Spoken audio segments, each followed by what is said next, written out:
What is up? What is up? We are back again after a slight 2 week hiatus.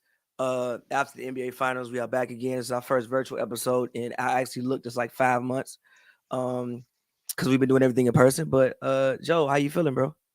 What's up, man? I'm good. Excited to talk about all this NBA madness we didn't experience over the last couple of weeks. Free agency starts in a couple of days. I'm feeling good, man. LA weather's back to normal. LA weather is back to normal. Yes. LA weather is back to normal. This is what you live in Los Angeles, California for. I've definitely been enjoying the sunshine. Yeah, I need to go get summer clothes, bro. I don't even have no summer clothes. I gotta go. Not really. Like it's been cold for so long. The stuff I did have is like from 2 years ago. Like I gotta re-up, man. I gotta get new. 2 years ago. I gotta get new summer stuff, man. I 2 gotta years get new ago. summer stuff. I gotta get new summer stuff. But I guess we could start off NBA draft. Obviously, no surprise there. Victor Wembanyama was the #1 pick. Brandon Miller was a #2 pick. So we also got another guest in the house today. Whenever he pulls his thing up, my man Cam. Cam, what's good, bro? Good. Your mic. Good, fellas. How you feeling? What's up, Cam? How you guys? What's up, Joel? What's up, man? Long time no see. How you doing, Cam? You good, man? I mean, are you good? You guys got swept out of the playoffs a couple months ago. Are you good? I'm glad to see you smiling, happy. Yeah, we definitely exceeded expectations. Why wouldn't I be happy about exceeded expectations? He wasn't saying that in game 3 and 4. We exceeded expectations. You weren't saying that then. I know. Sure. When the last 17 to make the Western Conference Finals, you're gonna have to scroll back a while. That's impressive. On to the next season. Congratulations to the Denver Nuggets. Hell of a team. One hell of a team. But we had just came on. We just saying NBA draft. Obviously, Wembanyama went first. No shock there. I don't think the top 3 picks was any shock at all. Well, there was some debate there. I thought I heard there wasn't any debate in my opinion, but a lot of people after the draft thought Scoot should have went to Portland. That was a lot of pump faking. I feel like Sam's at the last minute putting out that last minute tweet. Why did you notice that Sam put out that they might take Henderson second and they still take Brandon Miller? That was kind of wild. I think it's the first time that's ever really happened where Sam. I don't think he was necessarily wrong, but like. That's the first time he's ever came out with something right before it, and it didn't really happen. So they kind of stirred it up a little bit, made it a little controversial. I also think that obviously before the college basketball season started, I think people thought this was like a 2-person draft, and then Brandon Miller, because of what he did in the season, kind of put himself in the top 3 category. Where it's like I don't know if it's a 2-person draft anymore. Now it looks like a 3-person draft. But I think for the Hornets, I mean, even if you think that Scoot is the better player, it does make sense fit-wise for you to draft Brandon Miller. Like, they actually do need a wing. Obviously, whatever's going on with Miles Bridges, I guess he'll be back on the team next season. But even still, facts. But like, even still, you can like run lineups where I think LaMelo is 6'6", Brandon Miller is 6'8", 6'9", Miles Bridges is 6'7". You got PJ Washington, you got whoever the hell they decide to throw out there at center. So I think they can run some interesting lineups, even though I do think Scoot looks like he could possibly be a hell of a player. I hate that he fell to Portland. I actually wanted Portland to like kind of trade the pick depending upon the direction Portland actually legitimately wants to go in. Like, yes, I also do think like maybe you could, let Scoot learn from Dame and those things. Like, there's something to be said for that. But I thought that when Brandon Miller didn't drop there, because Brandon Miller to me was also the perfect pick for Portland. Portland ain't had a wing. Portland ain't had a wing, an actual traditional for real wing since Nick Batum left. That was like almost a decade ago at this point. Yeah, wow. Yep. And they ain't had one since then. We have a question, Sean Caleb. Hold on, your guy Jeremy Grant. You didn't consider him a wing? You guys are boosting up Jeremy Grant a couple years ago. Like Jeremy, right? I do like Jeremy Grant, but I think he's more of a 4 than he is a traditional like wing. My personal opinion. But we have a question from Sean Caleb. Who won the draft? Who do you think, out of all the teams that pick, who would you say, quote unquote, won this NBA draft? Way too early to say somebody won, but who do you think won this NBA draft? The Spurs won the draft. They got Wembanyama. I mean, what's you guys' thoughts on Wembanyama? I think it starts there. Do you think I've heard some outlandish comparisons to Wemby? I'd like to get you guys' feedback on it. especially Pavy, considering himself a historian of the game. Is Wembanyama closer to Sean Bradley? No, or now, listen to just hear my question. Hear my question. Is he closer to a Sean Bradley, or on the other end of the spectrum? I've heard it say if he doesn't have the career that Hakeem Olajuwon had, he has a failed career. Were you in the spectrum there? I mean, I think if you look at Wembanyama, if he doesn't win at least 4 Defensive Player of the Year awards, at least something went wrong. 4 Defensive Player of the Year awards. You not see his offensive talent? That's better. That's better than Hakeem. No, he didn't win 4 of them. Yes, I do see offensive talent. Obviously, obviously he can shoot. I think some of the things that people are enamored with him doing, are kind of unnecessary. Like all the dribbling and everything else. Like, I mean, it's dope that she can do it, but like, yeah. I don't think you don't expect him to do that in the league. I don't think in the NBA, like I don't think in the NBA people just gonna let you like just at that height do all this. Like, bro, that's a long way to get the ball down to the ground. I do think obviously nobody will be able to contest the shot ever at all. But I think obviously putting on, even like I don't think he has to put on weight. But I do think he obviously has to get stronger, and he'll get stronger as time goes. But the reason I say he doesn't win 40 Defensive Player of the Year awards is because, if nothing else, you can do this and block most people's shots. But yeah. He should average like he should in theory every year of his career, even with injury, every year of his career be on the all defensive team or at least get close to it. Do you think Pop is gonna play him though like down low? Is he gonna play him like a David Robinson? Is he gonna play him like a Tim Duncan? I mean, or is he gonna is Pop gonna? He's gonna be on the wing. That's what I'm asking. This is what I'm asking. Is Pop gonna allow him to play? He's only 200. He's only 195. He's only like 220, I think. 220, right? He can't post up down low and patrol your paint. You can't expect him to patrol your paint. It depends on the matchup. It depends on the matchup, really. Fair enough. Fair enough. Play really small. OKC ran a 6'9" center for like that whole playing push for the last month or so, and they was hanging in there. Okay, so to your point, Joe, that's a good point. He'll be able to do that against 60% of the league. But I wouldn't expect him. I wouldn't expect him to be again that anchor defensively. I understand what you're saying. He'll be able to get some blocks. Yeah, but he's 217 pounds. But he's 7'6". 7'4", right? 7'4". Everybody says something different. But you're right. Okay, so you expect to see him like playing David Robinson. I think he should average 2.5 blocks, at least rebounds. That's also the thing that scared me. Like, he don't really rebound too crazy. If I pick somebody who's 7'4", I would thoroughly enjoy you to average 12 rebounds at least. You 7'4". All you gotta do is diss and grab the ball. But that's a whole nother concept. At the very least, he can't block 2 shots a night from day one. Yeah, I expect him to get some block shots. Yeah, you're right. 4 games, 3 to 4 games. Should be the expectation. Should be the expectation. The contest, he'll contest shots better than anybody. Yeah, that he's gonna be contesting shots. Joe, is he gonna be better than Rudy Gobert? Yes, way better than Rudy Gobert. I think Wembanyama is the cream of the crop. He is going to come into the league and cream of the crop. He's all the hype. Everything should be believed. I believe bigs like him, Joker, and Biggs, these guys are going to kind of shift the landscape of the NBA. I think when people were panicking back in like 2011, when what was that, like 2009, when Lakers had the Twin Towers, and then you saw teams like OKC would like randomly trade Jeff Green and maybe throw a pick for a big guy like Perkins to try to combat the Pau Gasols, the Bynums, the Zach Randolphs, and the Marcus Gasol front courts. I think that the bigs are kind of making it with the Giannis's of the world. The bigs are making it come back to the league. I think Wembanyama is going to put a stamp on that, and it's going to emphasize more teams trying to bring in more size. I feel like Wembanyama is going to come in the league and immediately impact the league. I think he can put the Spurs and play-in contention. I wouldn't be surprised if they popped up into the play-in, and that'd be very nice. I think so. I like that. I like that roster. I like the guys who are going to be playing next to him. You put him next to a Jerry Sochan, a guy who can do it. Obviously, Wemby, I don't think he's going to come in there doing the dirty work. You got a guy like Sochan to take the pressure off him there. You got Devin Vassell, a very good young guard. I think he's already a top, probably 100 player, 20 points per game from Vassell out of your backcourt. I like Zach Collins, right? The big at the Spurs. Well. Yeah. I didn't mention Keldon Johnson, the guy who stood out in the USA tournament and the NBA. He averages about 18 points a game. He operates very plays kind of a little like Rui. I think he'll be a team that have something going down there, and just with my faith in Pop and what I see when Bayana impacting the game everywhere, that tall with those handles, I think it's gonna be a heck of a thing.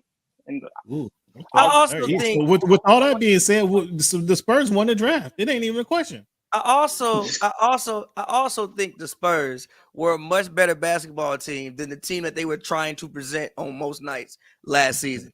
I was at a couple Spurs games. Some of the tanking that they were doing last season, they were running lineups that had literally no chance in winning basketball games.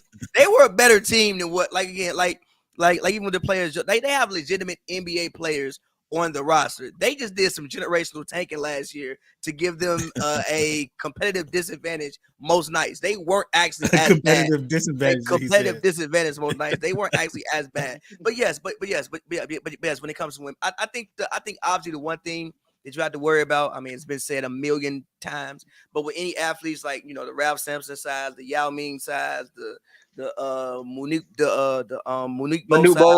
Yeah, it's just that injuries. Obviously, I hopefully that he can stay. Hopefully, he can stay healthy. You know, at least somewhat healthy. He doesn't have too many lower extremity injuries throughout his career. But again, even if he does, let's say he does get hurt, whatever, I think you still at the absolute floor have a souped up Brook Lopez. The absolute floor. The absolute legitimate. It has to be better than Brook Lopez, because Brook Lopez can never dribble like this. Don't underestimate how much that can impact your game. Like, again, but that's not. Pavy said you're not expecting to. You're not expecting. No, but listen, it's gonna easily be more than Brook Lopez, because it's mad things he does on the court that Brook Lopez couldn't. You missed the word I said. A souped up Brook Lopez. Brook Lopez was a defensive player of the year candidate, was he not? Yeah, this season, he was probably one of the best bigs in the probably one of the better defensive bigs in the league. He's pretty much a knockdown shooter. Like, we got to remember, Brook Lopez is the Nets all-time leading scorer to this day. Like, people forget that he is the Brooklyn Nets all-time leading scorer to this day. Like, there was a point in time with Lopez, he brings a little more to the game. With his size and his mentality. Then who? He brings more to the game than who? Then who?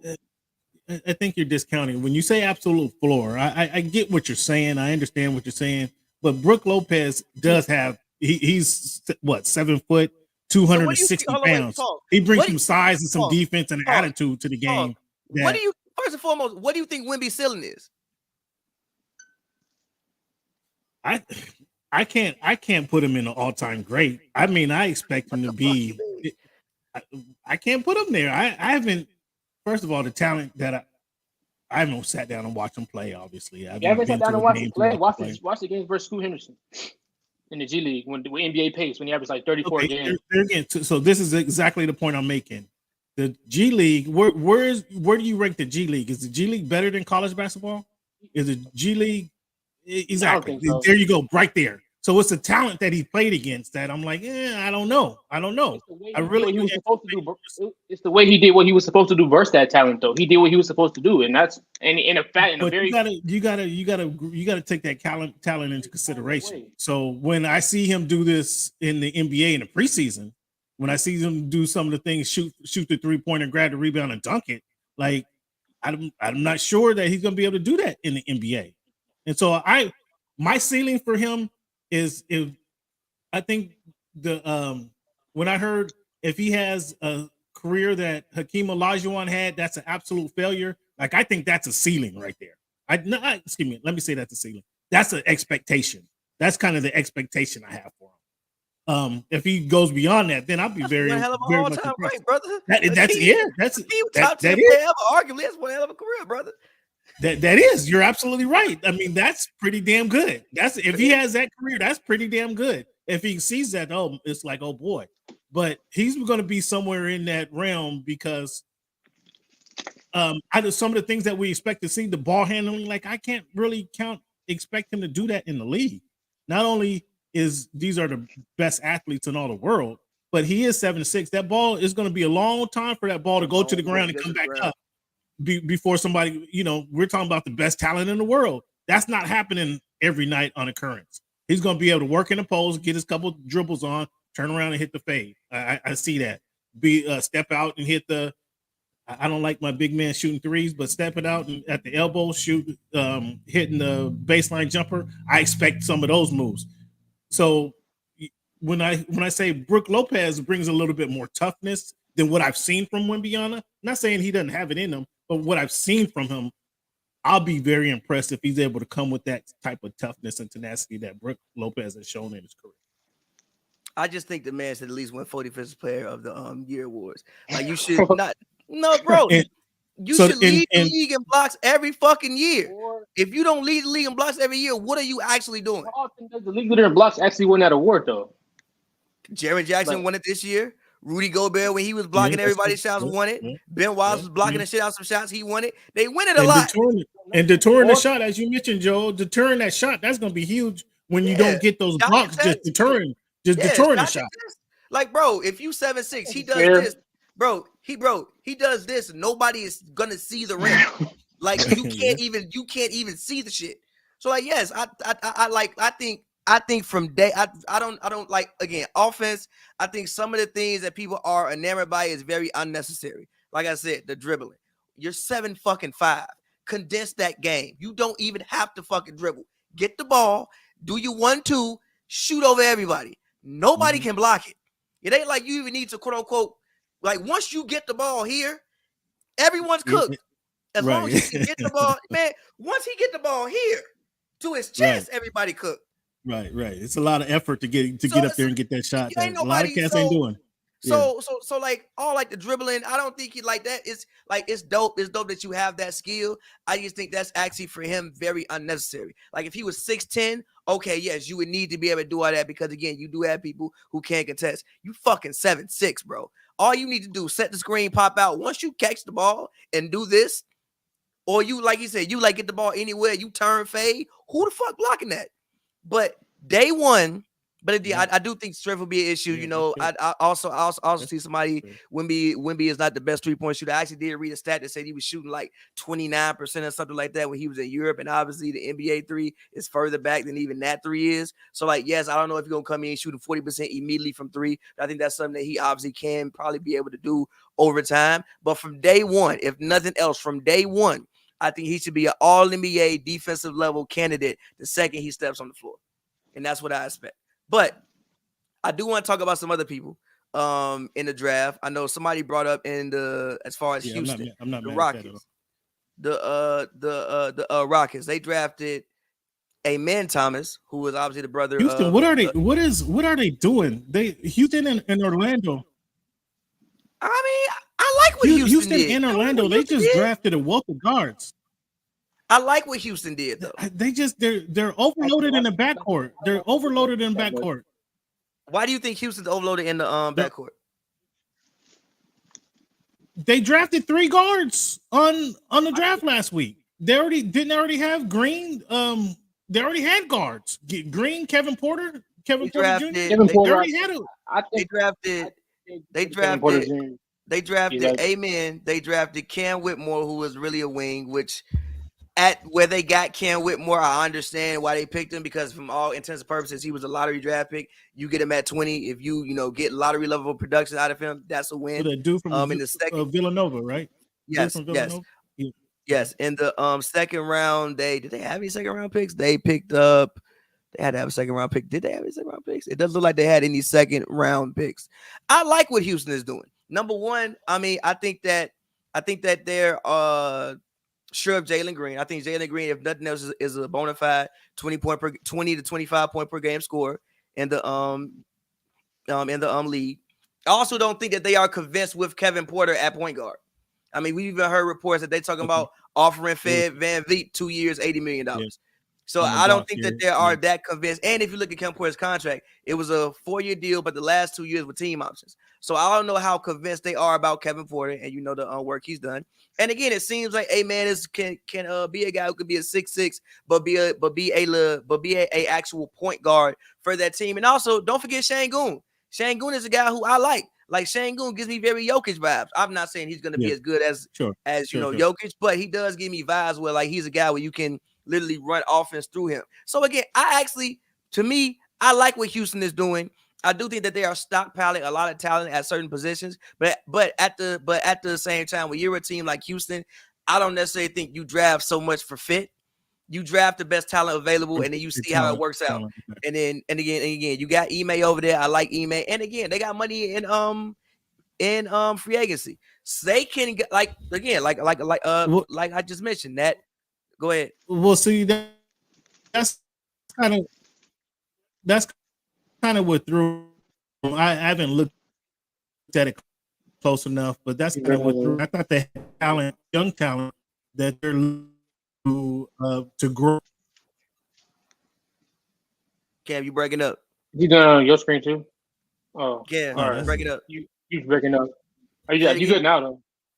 Yeah, you kind of. I think that's whatever. I'm here. I'm good. Say it again. Can you hear me?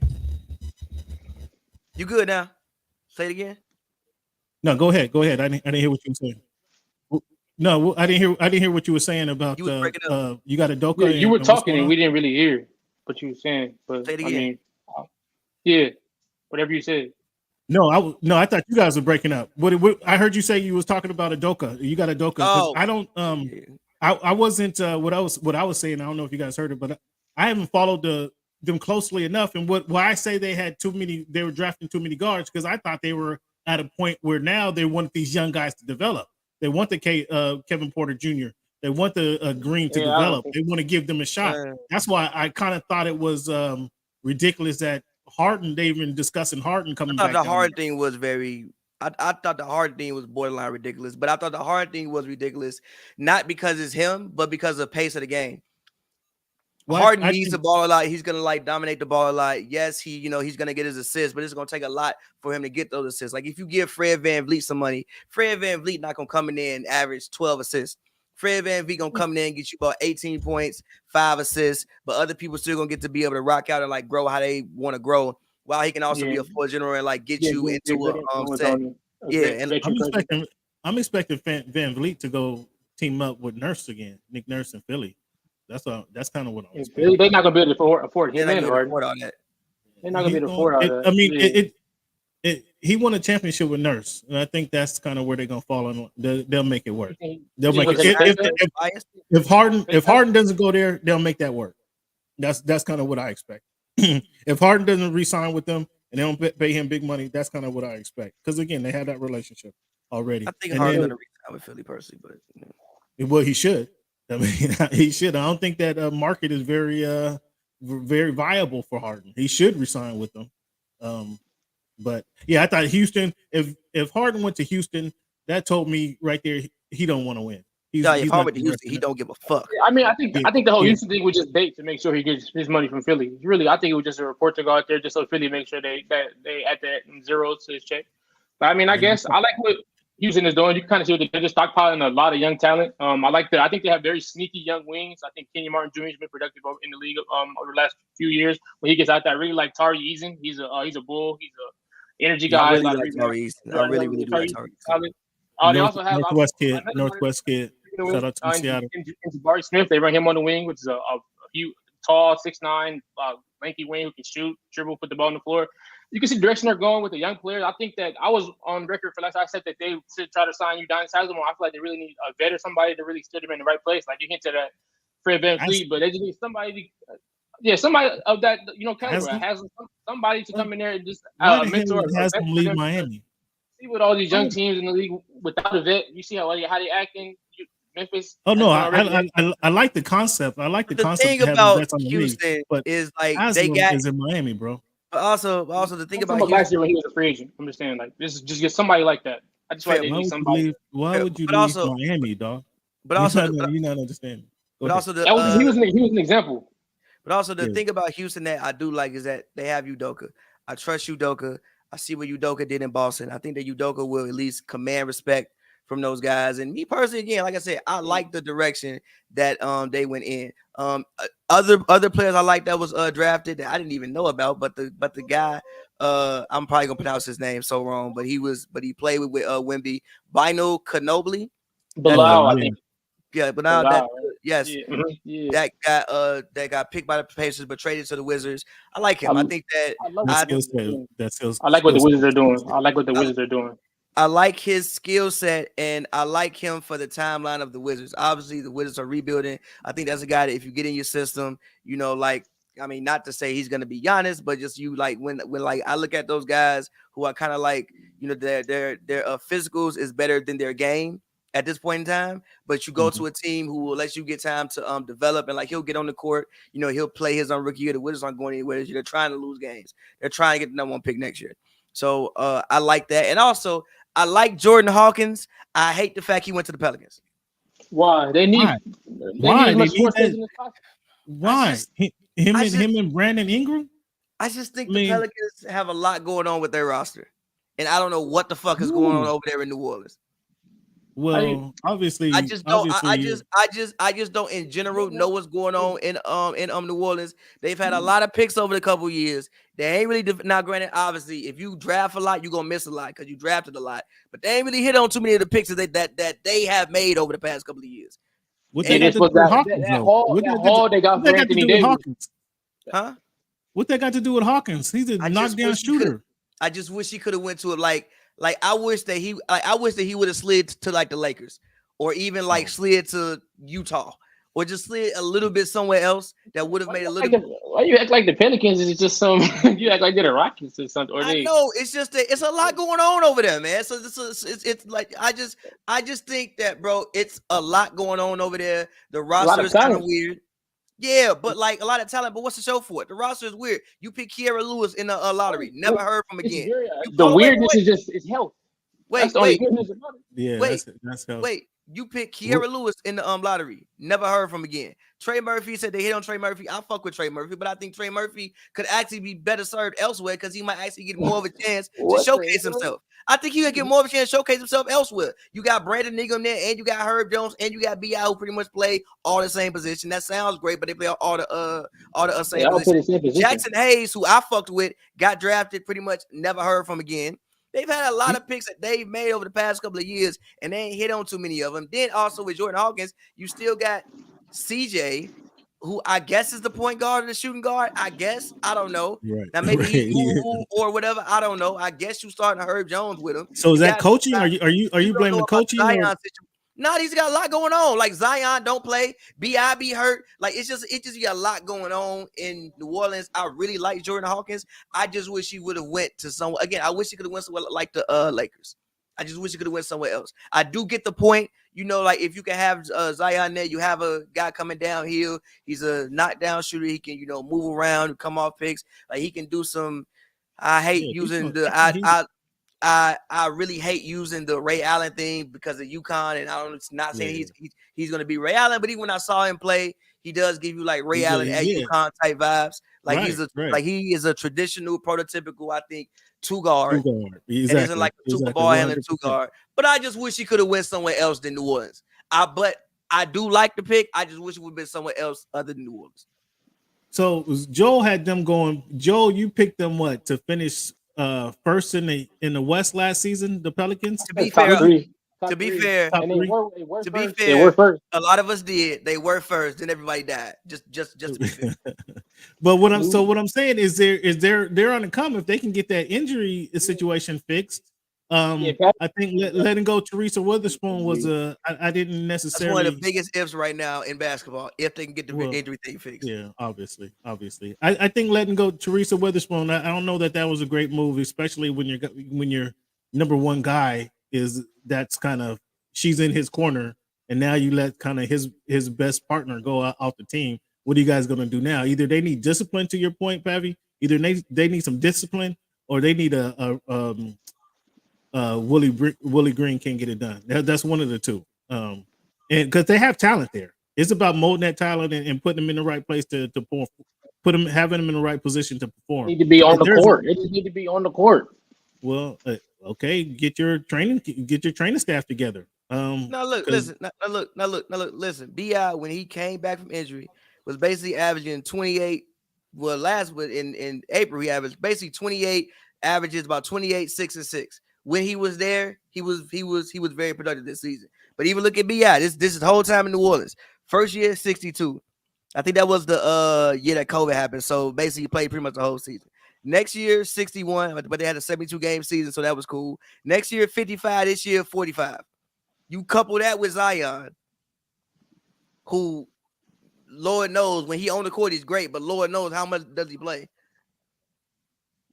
And it's just, I just think the Pelicans have just a lot going on over there in New Orleans. Personally, that's all. I think that they got a lot going on. But before we move on from the draft and go more into the trades, is there any other pick that you guys saw that you guys really liked, that you think another team won, maybe somebody that we possibly aren't thinking about? I just want to. I really like Grady Dick in Toronto. I think he's one of the most interesting players from this draft. Like a super TikTok poster, has an insane personality. Seems like he's very outgoing. But I don't know, just his explosiveness on the court, his ability to shoot the ball, his ability to relocate, and just his ability to really bring a boom to a team and really score in spurts. So I'm really excited for his career. I think he's going to be solid. Another guy I really like, Juwan Howard's son, Jet Howard, who went to the Magic. Even though as a team, I probably dropped a little too many guards, but I really like what he brings to the game, the unlimited range and the fire he plays.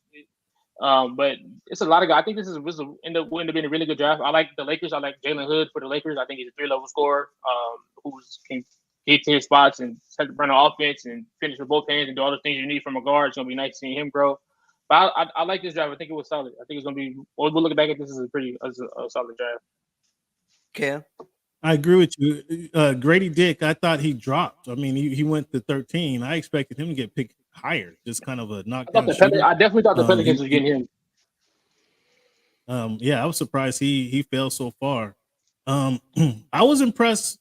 Well, I can't even say I was impressed. I was surprised by the two brothers going 4 and 5. Like your twin brothers going 4 and 5. Why was I surprised by that? Yeah, I mean that is something that never happened in the draft before. I mean that's what I was like. Wow, it technically has happened. Remember Markeith and Marcus? It wasn't that early. They didn't go 4 and 5. It wasn't 4 and 5. It was like 11 and 12 or something like that, or 12 and 13. Okay. Yeah. Okay. Like okay. That kind of surprised me. What do you guys think about this? The draft I thought was weird. I don't know how you guys consumed the draft. Was it Twitter? Was it ESPN? I don't know how you guys consumed it. ESPN. I thought the draft was weird. The draft coverage. What was weird about it? The coverage. Malika Anderson, Malika Andrew. Excuse me. It was a little overcooked. I thought it was. She always does that though. She's done that like 6 times. It was just overcooked. I thought there needed to be more Jay Billis. There needed to be more JJ Redick. Was the European draft special guy Giovanni? I'm butchering his name. That's not it. But their European draft scout that they would bring on in place of Woj and who would sit next to Billis. I thought we needed to see more of him because, as an example, the amount of European players that were being drafted, a lot of us, or me, I'll say I didn't know who the heck they were. I wanted to hear not so much about their families. That Monica McNutt, again, that was a little overdone. I want to see how they're meshing to the NBA, how they mesh with their team, or how they mesh. I want to see how much you hoop. Fuck your mom. I want to hear about how you hoop. Pavy. Again, I don't know how you consume. I don't know how you consume. Now, Cam, I do feel you. Like, I think that it was more of a spectacle than it was to actually learn about, the guys that were like being picked. Yeah, it was like more of a spectacle. But at the same time, it was dope to see, players' families up there. I think it shows like how much. Don't get me wrong. Don't get me wrong. There is a story. There is a story there. There is a story there. But when these guys are getting drafted and have 75% of the world don't know who these guys are, I want to hear how Amen fits with the Rockets. I don't or you don't want to hear about Wemby every 5 seconds. They had every 5 seconds. They had like I want to hear how Bilal I feel you. Fits with the. I want to feel how Bilal fits on this squad versus his story. He was a Wemby. He was a teammate of Wemby. Like I want to hear more of that. Then again, once we go through the top 10, and Monica says, mom and dad, what are we, mom and dad, what do you think of this moment? What are we going to hear different than he worked all his life for this moment right here? We're so proud of him. What are we going to hear different than that? We're not hearing anything different than that. So I thought the draft in that situation, in those two situations, and Malika Andrews just tried to be so perfect with everything, every word that comes out of her mouth, that like after the first 15 draft picks, that was redundant. I was tired of hearing her. And then Monica McNutt, the family story, the story about the family is great, but we're hearing that it was the same thing. It was the same response that we're getting from all the different family members. And what else are they going to say in that 30-second spot that they have? That's all they're going to say is the same exact thing. So I say in that way, the draft was it was redundant, kind of overdone, in my opinion. I'm not mad at that opinion. In my opinion. I wonder about. I feel you. I'm not. That's all I wanted to say. But yeah, I thought Jet Howard got drafted a little early. I thought Grady Dick fell a little too much. Again, I go back to the Magic. And what stood out to me was the Magic and the Houston Rockets. They draft an overabundance of guards. Like everybody on those two teams, like they're gonna have to make some moves, or the summer league is gonna be very interesting because they're all not making the squad, especially the Magic. Like the thing I will say about the Magic, Cole's not gonna make the squad. Suggs ain't gonna make the squad. These guys were high draft picks within without the last 3 years. Listen, like 16, 17 a game last year. The thing, there's not a room. There's not enough room for everybody. The thing that I will say about the Magic, even though they keep drafting guards, I don't think they've actually hit on a guard yet. So I understand why they keep drafting guards. They literally haven't hit on a guard. Fuck, when was the last time the Magic hit on a guard that they drafted? I'm trying to think. Again, go back to not in the last decade. Like the last 2 years. Like Cole. No, I'm going back before that. They didn't even hit on Oladipo when he was there. Yeah, I mean, I liked him, but they didn't like. Some of that was he got hurt though, didn't he? No, didn't he get hurt? No, I think he was healthy.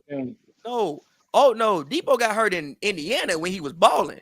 He was cool in Orlando. He was giving you like 17, but he wasn't like, he didn't like pop. So like I understand why the Magic keep drafting. They have every other position besides the guard. Like their wings are great, their bigs are, I don't want to say great, but they got solid bigs.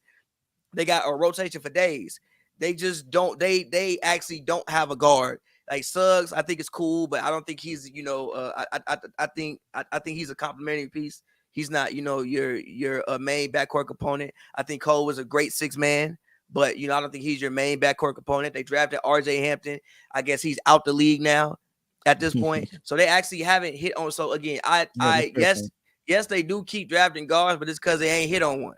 So I understand why the Magic keep drafting guards. Hopefully somewhere in this draft, they got the guard that they can, hit on and who can like finally complete the piece to the puzzle there.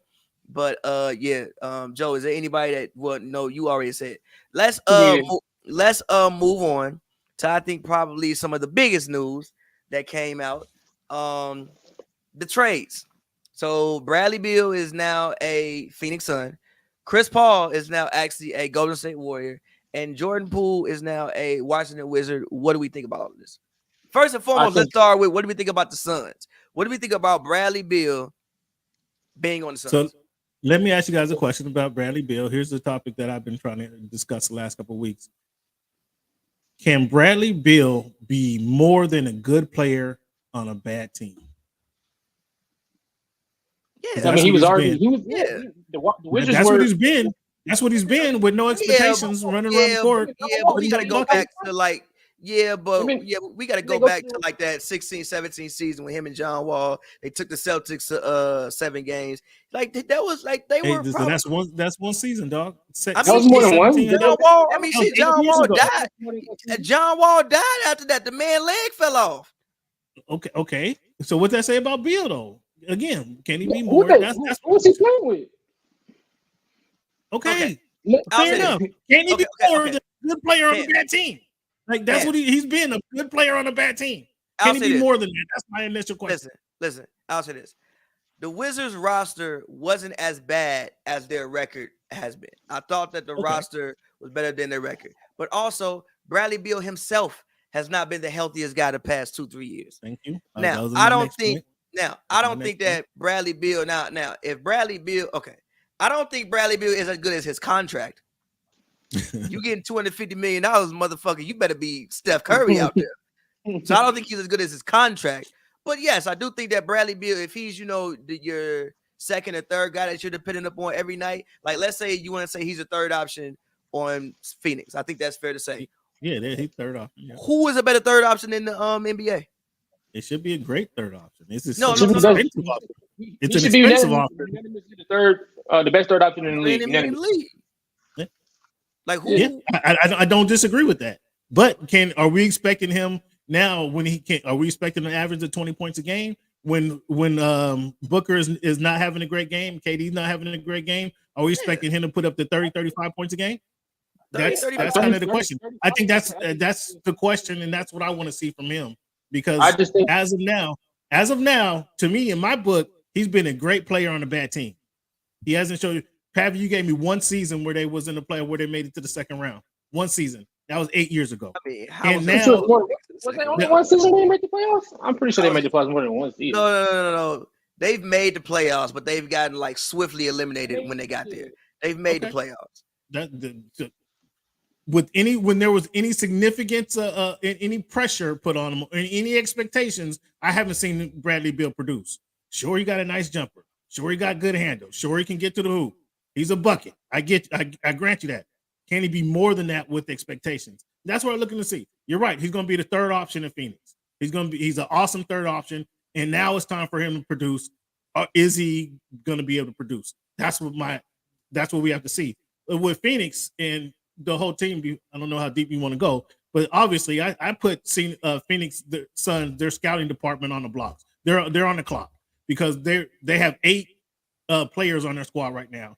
They need to be able to go find that Gabe Vincent, that undrafted free agent, to come in there and produce. They need to go to the boneyard, and they're searching for anybody who can actually perform well, play well on the team. That's what they're in search of right now to fill out the roster, because obviously they don't have a roster and they're very top heavy. So they're in the boneyard right now looking for the best talent that they can find. Yeah, first I don't like the Beal narrative. Apparently, he's played in 45 total playoff games in his entire career. He's averaged 23 points per game in those playoffs. And one of those playoffs, he averaged 30 points per game. In the 16-17 he averaged 24 points per game in 13 games played in the playoffs. What was their playoff record? What was their playoff record, Joe? Are you going to give me that? Give me that stat. Give me that stat. Don't give me numbers. He was the best player on their scrubby team. Give me the playoff. What was the record of their playoff team? For what year? You gave me 43 playoff games. Give me what was their record in 43 playoff games? Their record, they couldn't have won more than 10 to 12 wins in their playoff game in his playoff career. In 14, 15, and 17, he played 11 games, 10 games, and 13 games. So that means give me the record. What was their record in the playoff game? That's the only point I'm making. I know he's a hooper. I'm not taking that from him. What was the record? What was the record in those playoff games? That's what I want to know. With him as a leader, what did they do? I can't remember any significant playoff game that Bradley Beal has had. That's my only point. Yes, you also can't remember any significant help team and great teams he's been on. Name one of those. Name a great team he's been on. That's the point I'm making. He's 22 and 23 in the playoffs. Joel. He's 22 and 23 in the playoffs. That's about 500.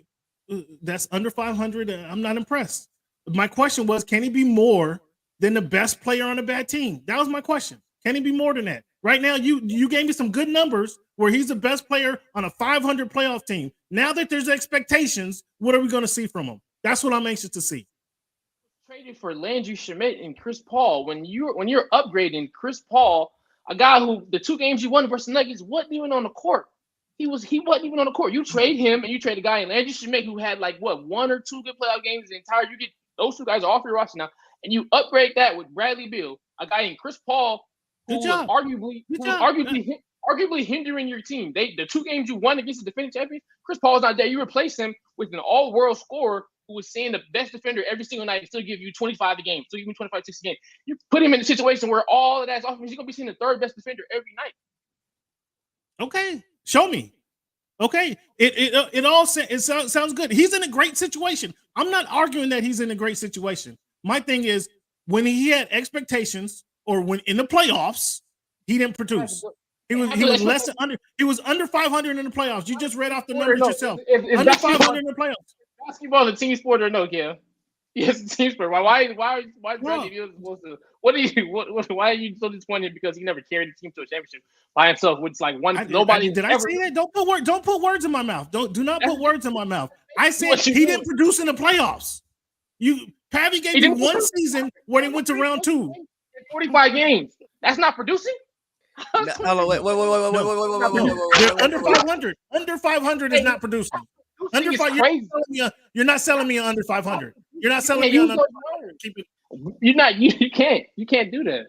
You're not selling me under 500 and trying to sell me on that's a good teams. They're not above 500 teams. All right, wait. Okay, I'll say this. All right. So Bradley Beal, the Wizards' best season.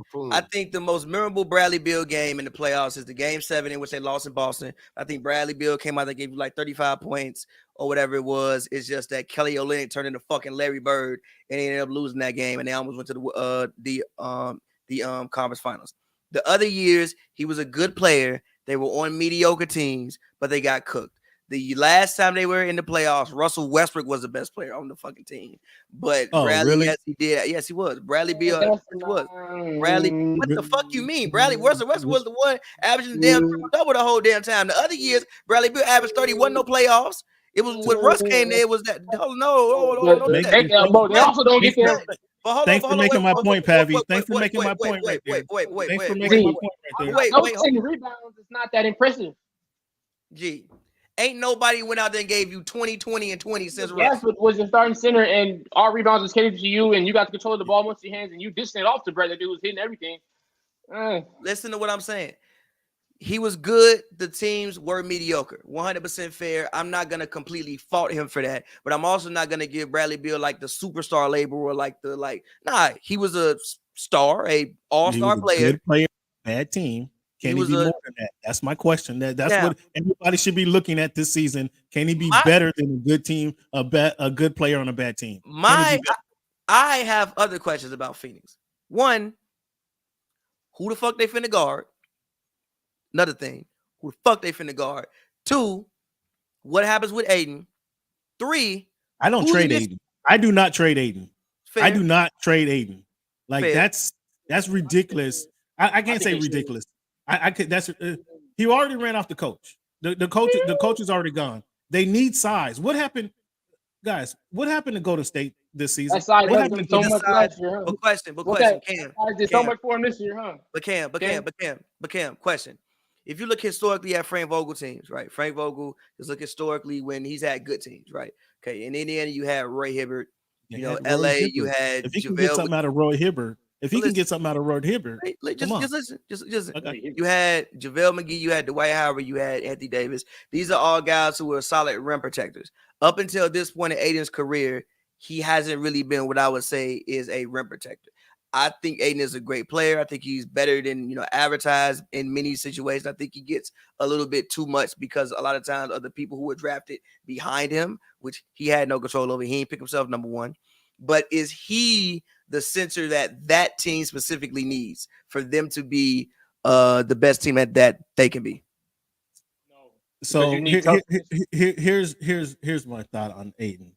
So going back to 2 years ago when he had the fallout with Monty Williams, like that relationship wasn't. I kind of blame Monty on not being able to repair that relationship. You got to sit the kid down and say, "Hey, this is your role. If you expect to be number one guy, when we have Booker and Chris Paul on your team, we have to curtail that thinking. You're not the number one dude. You're the number three at best. And if we have a good matchup, we'll go to you. We'll go to you." So I blame Monty for not repairing that relationship when they had an argument in the playoffs. And then coming in this year, Aiden told us all, "Have you talked to Monty?" No, I haven't heard from Monty at all. This is going into training camp last year. Again, that relationship was fractured, so didn't allow Ayton to produce and perform. Now, I think somebody, to your point, Joel, talking about Haslam going to Houston, I don't know why Haslam would make that move, but there should have been somebody on that team to say, dog, we feel what you want to be, but who you are is not that guy. You need to, this is your role on this team. And apparently to me, and from looking at it from afar, that was not said to him. Hopefully, so last year, I just throw out last year because that was a fractured situation. Coming into this year, now that they got Vogel, that should be Vogel's number one job. And this is why I wouldn't trade him. You just can't trade 7'2", 260 and can move and do what he does. Yes, he's not the rim protector that you want. He hasn't been the rim protector that you want. But you have to have that conversation with them and say, dog, now that we got Bradley Beal, you're only getting lobs and putbacks, bro. Your game is going to be won on the defensive end and getting putbacks. That's your role on this team now. If Frank Vogel has that conversation, and we'll like Monty tried to do at the beginning of the season last year, we'll give you a couple, come down and give you a couple easy shots at the early in the game just to get you in rhythm. But it has to be clearly defined what his role is. If he doesn't want to accept that role, and he says, no, I should be the second or third best guy on the team, getting the second or third most shots on the team. Now that's when he goes on the trade block, in my opinion. If Vogel has that conversation and he still responds like should be the number 1, 2, or 3 guy, now you go on the blocks because, okay, you just not fitting that scheme. But I think because that relationship was so fractured last season that it was kind of irreparable. And shame on Monty for not having, I don't know. Shame on Monty for not fixing that situation. I kind of blame Monty for that role last season, and then that's why he's out of there. And so I feel that he needs to have that conversation. I'm not in a hurry to trade the dude because you don't easily replace 7'2", 260, and with the skill set that he has, you just don't easily replace that. I guess I think it's time to move on. I think Cam, you almost broke your back stretching trying to make up excuses to say that, man. I just think the sample size is a little bit too high. I think at this point you'd be asking him too much of Aiden for him to be that greedy guy, just grabbing 15 rebounds, getting a couple blocks, finishing around the rim, humbly sprinting, rim running every time, being a physical presence down there consistently. I think it's just not in him. We saw it this year. He literally didn't even play in the last game 6. And I understand you might be going through something with your coach, but you were the number 1 pick in the NBA draft, meaning you were that top prospect. Almost damn near unanimous. They took him. It wasn't too much of a conversation, a little bit of a conversation. But when you do things like that, we expect you to be able to play through the fact that you're not getting along with your coach. You're not getting along with coach. That gives you no excuse to go out there and not grab rebounds you should grab. That gives you no excuse to not finish around the rim the way you should. That gives you no excuse to not. What did your guy Shaq? What did your guy Shaq? Your guy Shaq. Your guy. What did he say about you? Got to feed the big dog. The big dog don't eat. He doesn't guard the yard. Your guy said that. Pure example. You got to feed the big man. You got to feed the big man. You got to talk to him. You got to earn that food too. Big man. Sometimes the big man got to earn it. Fair enough. And it hasn't been there too many times. There's no reason why you should be arguably being outplayed by Dwight Powell in the playoff series. There's no reason why you guys cancel each other out. You're supposed to thoroughly outplay guys like that. You say a guy like Joker, you're not going to outplay Jokic. But you should still be able to give him a battle and make him, remember you for who you were. But I don't see any of that, and it's happened too many times over the course of his career. And I think you'd be asking way too much of him leaving in Phoenix, expecting him to play some role that he's shown us many times he really isn't capable of doing. So I think you throw him in the trade finder. You see like Pavy said earlier, who defends? I said that currently a coach is a solid defender, have him right down on the roster. But you go out and get you a wing who can defend and get you a gritty big, get you a Dorian Finney-Smith on the wing, guy like that to come in and guard somebody, and get you a big one example. Get you a Capella. You are not getting fucking Capella for DeAndre Ayton. I'm gonna tell you. I'm gonna say Capella. Not getting Capella. Maybe even like maybe. Maybe just something in that range. But bro, you may as well keep Ayton from Wendell Carter. You may as well keep Ayton, bro. You get Wendell Carter, you may as well keep Ayton. See, I'm gonna keep G with you. Okay, wait. So I gotta here. Okay, so here's my thing with Ayton. I would keep Ayton like Mez. I would pull out the trade finder for Ayton. The reason I will pull out the trade finder for Ayton is because of this, not because I don't think he's a good player or any of that. The CBA is still a thing, and even though it seems like the Suns are just saying "fuck it," we don't care. It still is a thing, and if you can turn Ayton into 2 or 3 quality rotation players, I think that with this roster, like you might have to do that to turn him into 2 to 3 quality rotation players. And also the question is, can you find somebody to do what Ayton does for cheaper? Like, can you find what you would need him to do for cheaper? Again, like, yes, I do think Ayton is a guy who can give you 18 points and give you 10 boards. But do you need a guy to give you 18 points and 10 boards? Maybe you need Joel Anthony. All right, Joel Anthony is kind of crazy. I'm just, you know, maybe you need fucking, I don't know, somebody who could block a shot and get a couple rebounds and he don't want to do nothing else. Maybe that's what you need. And maybe you can turn that into, you know, some other complementary pieces that you may need. But I got 2 other questions with Phoenix. One, what would their offense look like? Who is initiating the offense? Now, I have my answer about who is initiating the offense. But who's initiating the offense? Booker got the ball in his hands. He showed in the playoffs that he can do that. He showed this past playoffs that he's able to, and we're kind of hoping that he's picked up some of what Chris Paul was coaching him up on, that he's able to kind of run the team, lead the team. That's the next step from Booker. Okay, now we know you can shoot. If you just out there playing the 2, you can shoot and you can get your 30 points a game. Can you now, again, to my point, now can you put the players in the right situation and capitalize it? Can you go to Ayton and help Ayton get his 10 points, 10 easy buckets a game, and then still get yours off, still put KD in the right situation? Can you do that? Back to Ayton. I'm not getting off this point. Ayton is a career 16-10. He's a career 16-10. You're not finding that. You're not just easily finding that in the scrap heap. You're not finding that with Wendell Carter. Friends, you hanging on by. I hope you're getting 16-10, Mr. Number 1 pick. That means like you.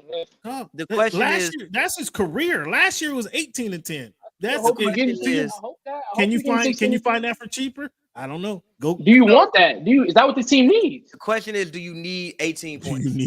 Do you need 18-10 from a big man? If you get Nick Claxton to come in there and get you 11, 12 on 60% and play all defense.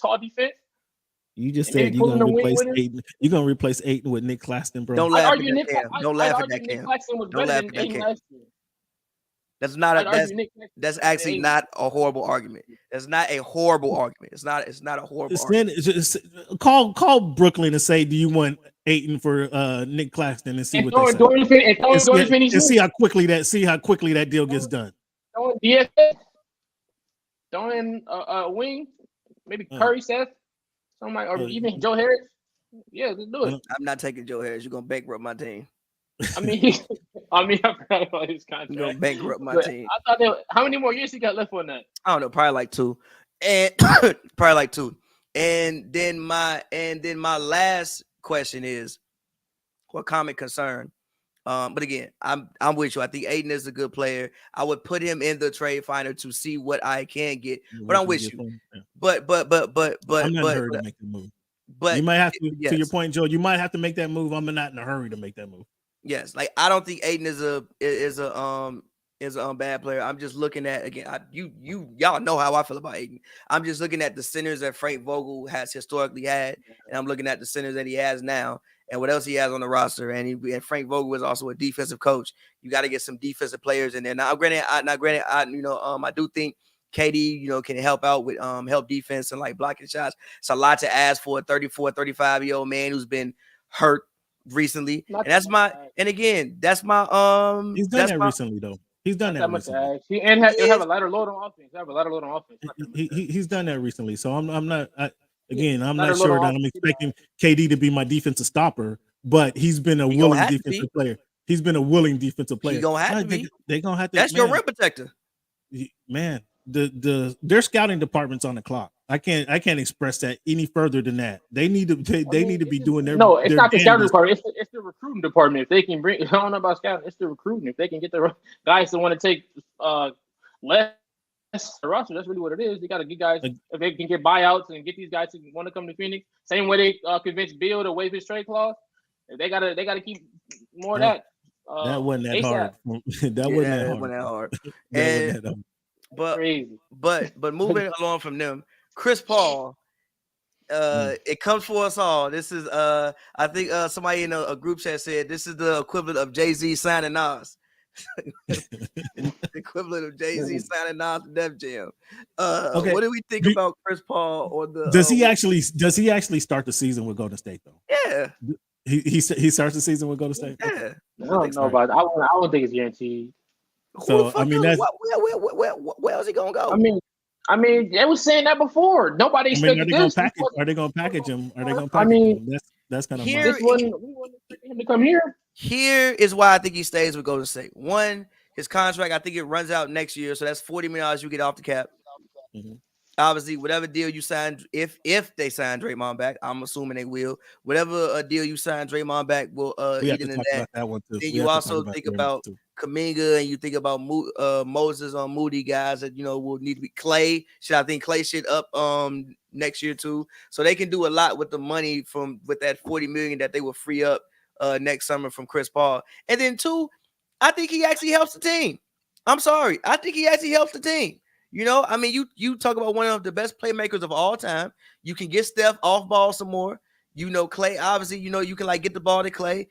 You can kind of, I'm not saying he's Draymond Green, but you can kind of like do some like Draymond style things with Chris Paul as well. So you like think that you like no matter if Draymond is on the court with Steph or Draymond is on the court with Clay, you think that he can still get those guys involved. He can get Looney involved and get some easy buckets. And I think you just can't discount his mind. Like I think that that film room is great. You got Steph, Dre, and Chris Paul and Steve Kerr in one film room. I don't think he'll come in and cause problems. I think he's 38. He got 400 more days left. He got about 400 more days left at this. So, like, I actually think he can actually help the team basketball-wise. Now, does this make them a championship team again? I can't say all that. But I do think that he can help them basketball-wise, in my personal opinion. So, see, this is I appreciate your basketball knowledge. I don't know how your little 25-year-old has his basketball knowledge from watching YouTube, but I appreciate your basketball Joe knowledge. Joe the coach, man. Yeah. So, if you guys remember, if you just think back before the shortly after they got rid of Monty Ellis, Golden State did, they had Jaren Jack running the point guard position for the young Splash he brothers. Was shooting game winners too. Yeah, exactly. So to my point is that allowed Clay and Steph, although they were much younger, that allowed Clay and Steph to play off the ball. Steph wasn't dominating the ball, and he was playing much freely. Chris Paul on his team, if he sticks around, which I'm not totally convinced he does stick around on the team, but if he sticks around, he allows for them to kind of get back into that role and to play off the ball and not have so much the ball in their hands and be so ball dominant as Steph has been in more recent years. So that frees them up. That allows them to play more free. The relationship between I like to be in that locker room between cantankerous as Chris Paul and Draymond Green. Like these two might be the first ones to get in a fight on the team, arguing with each other during the game. They don't. I wouldn't put it past neither one of them. But what that does, though, is as I mentioned, that kind of opens that offense back up, and then we might be able to see Steph average more points per game if it's possible. Clay, it might be able to put Clay in a situation where he's getting more open shots because they have another true ball handler on the team. Where CP could still, in Phoenix, he could knock down some shots last year. I'm assuming we're not going to get the worst of Chris Paul that we've seen. If he's able to knock down those elbow jumpers as he's done a majority of his career, that's going to open up the offense for those guys. So in that sense, I don't think it's a terrible. It's terrible to have him on the team. I think it actually extends Steph's career a year or two, and we might be able to get more open shots for Clay. Maybe help him get in a better rhythm. So we'll see how that works out. But does it make him a championship team? Absolutely not. I'm so surprised a lot of people have them still high in the playoffs. I don't think it does that. I mean, because people just respect the Warriors. Well, I mean, come on, we got to recognize and be real who they are. I mean, their window is closed. This doesn't open up the window anymore. Having Chris Paul in the squad. The window is closed as a reach.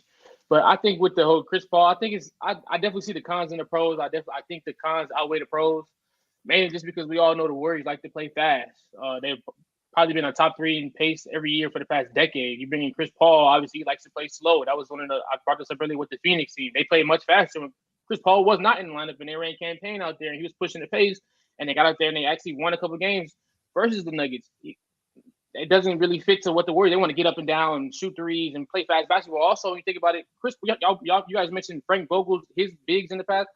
The bigs Chris Paul has always played with a dominant, a beast big, a guy who the beast big, Chris Paul for the most part. Beast big. Do I got to name him?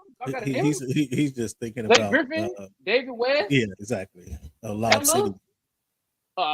Steven Adams. I mean, it's been just. You know how many? Wait. I remember Tyson Chandler before he got to New Orleans. I remember Tyson before he got to New Orleans. Also, James Harden and Chris Paul made Capella mad money. He can do that shit with Looney. Mm-hmm. Pick and rolls with Kevin Looney and Draymond Green. Yeah, Looney, why not? Draymond Green is a little crazy, but Looney, why not? I don't know about Draymond, but Draymond can't. But it's just basketball wise, it's not a. I don't like the fit. Off that, one thing I do like, I think he's young. I think he can. Obviously, Kuminga and Moody have been very up and down for the starts of their career. They've shown flashes of greatness. They also show flashes of why you even here.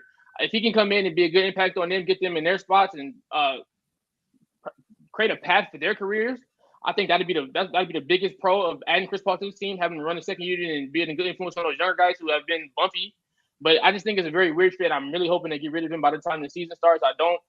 Golden State, I think their biggest issue in the playoffs, despite the fact that they weren't shooting at the way they usually shoot the ball, was the fact they shouldn't have got rid of Wiseman last year. They had no front court scoring. There was games versus Lakers where they get 8 points from the front court, Looney, Draymond, and JaMychal Green combined. They had games where they get like 8 points, 10 points combined from their front court. Chris Paul doesn't solve that issue. He does not arrive there and turn Kevin Looney into a Capella or a tight way you do to a Tyson Chandler or some of the other bigs he's played in the past, the DeAndre Jordans of the world. I don't really see him fixing those issues. And I think obviously. But the Lakers were on a roll though when they played. The Lakers were on the defensive. The Lakers were on the defensive roll by the time that defensive roll didn't matter. That defensive roll that didn't matter much in the next series. When they had, I said again, I limited to when they played Golden State. When they played Golden State, who doesn't have the bigs to compete with them, they were on a defensive role. So I think that expecting Kuminga and Looney to do something against the squad at that time, like that was a little bit more than anticipated. But to your point, man, maybe he can breathe if he sticks around. Which again, I'm not totally convinced he does. He can breathe some life into those guys. But they weren't playing. You said they played fast over the last decade. Again, if you think back to when they had Jaren Jack, they weren't a fast team. They were more methodical with their squad. Jaren Jack wasn't a speed point guard. He wasn't Chris Paul, but he was in that very similar mold. And if they get back to that, I think that does extend the career of Steph Curry, and possibly you can get some more out of Clay. Do you stagger Chris Paul, Draymond Green minutes, or do you want them out there at the same time? When you want Chris Paul dribbling the ball with Draymond Green standing under the painter? You probably gonna stagger.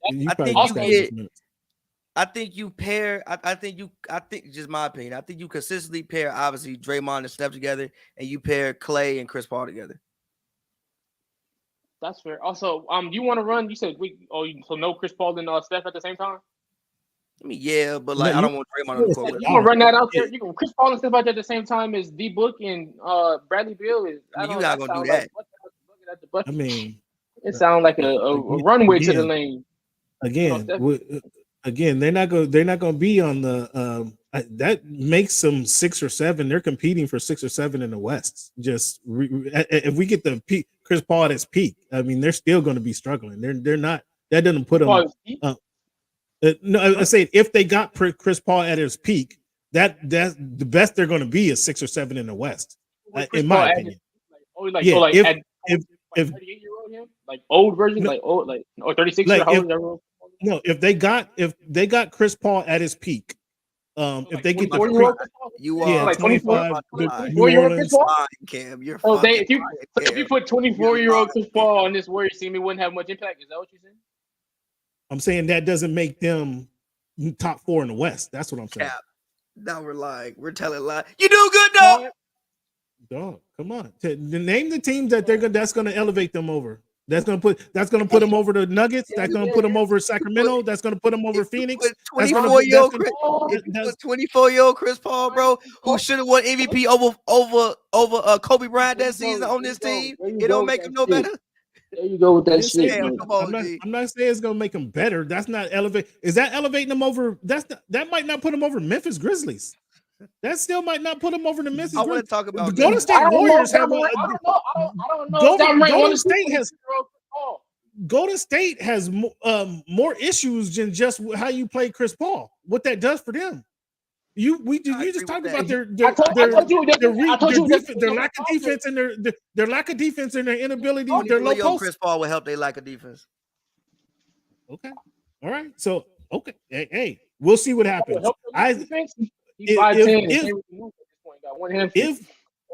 Assuming we see the best of Chris Paul on the Golden State Warriors team, they're still no better than 5th in the West. I agree with that. Better than 5th. No. So what's the argument? What are you talking about? No, you said if we got 25-year-old Chris Paul. That's why I didn't say 25. Those are your words. I said if we got peak. I said if we got peak Chris Paul, that still doesn't put peak Chris Paul. Pick whatever year you want. Pick whatever age you want. That still doesn't put him. Okay, still doesn't make him more than the 5th in the West. You mean if we get the best version of whatever this Chris Paul is, it does not make him more than 5th version in the West. I agree with that. 2 other things I want to discuss before we get out of here. Well, one more thing with this trade, rounding it off. Jordan Poole to the Wizards. I feel like we all like it. I feel like we all gonna watch Jordan Poole score 25 points and lose bad games this season. He's excited. I don't know if we have mad analysis about that, but I do like what the Wizards are doing. It was time for a full, total, hard reset. They got Porzingis out of there. Porzingis to Boston. I damn near forgot this happened. Porzingis to Boston, and did Malcolm Brogdon? Did Malcolm end up in LA for sure? I think he's still no. They canceled that. That draft got nixed. That draft. You're right. That would have been a great move. That would have been a great move for the Clippers. Porzingis in Boston, and we have Marcus Smart in Memphis. Do we like this move? I have my comments about this move, but do we like this move? Cam, you go first. I like Marcus Smart. Marcus Smart, on the low, one of my favorite players in the league. I like his grit, his toughness. I like the development of what he's been able to develop into. Because when he came into the league, it was like, what do you do with this guy? So I just like his development first and foremost. Him going to Memphis, is it an upgrade? It's a slight upgrade on Dillon Brooks. But he brings some toughness. He brings some toughness. Well, I can't say, I want to say more mature, but I struggle before I say that. He's a better player than Dillon Brooks, but his shooting. Now you got his shooting with Ja Morant in the backcourt. That's nasty. I mean, I hate that they let Tyus Jones get out. I don't know that I make that move sending Tyus Jones out, because Tyus Jones was quietly a great point guard for that team.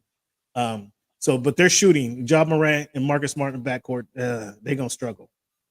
But I do like Marcus Smart on that Grizzlies team. I can't believe Boston let Marcus Smart go. I can't believe now they have zero toughness. Now Boston has zero toughness. You bring in Kristaps Porzingis, who I go back to expectations. He was expected to do something in Dallas. He didn't show up. He was expected to do something in New York. He didn't show up.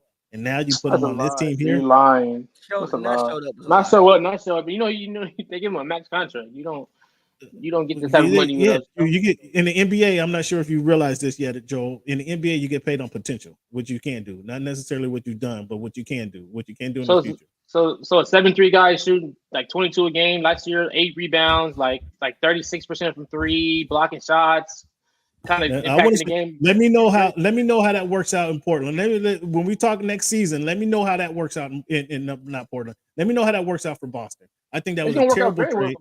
Excuse me. It was a good trade for Boston because they sent Smart away and they got KP and they got 2 number ones. That makes that a good trade for Boston.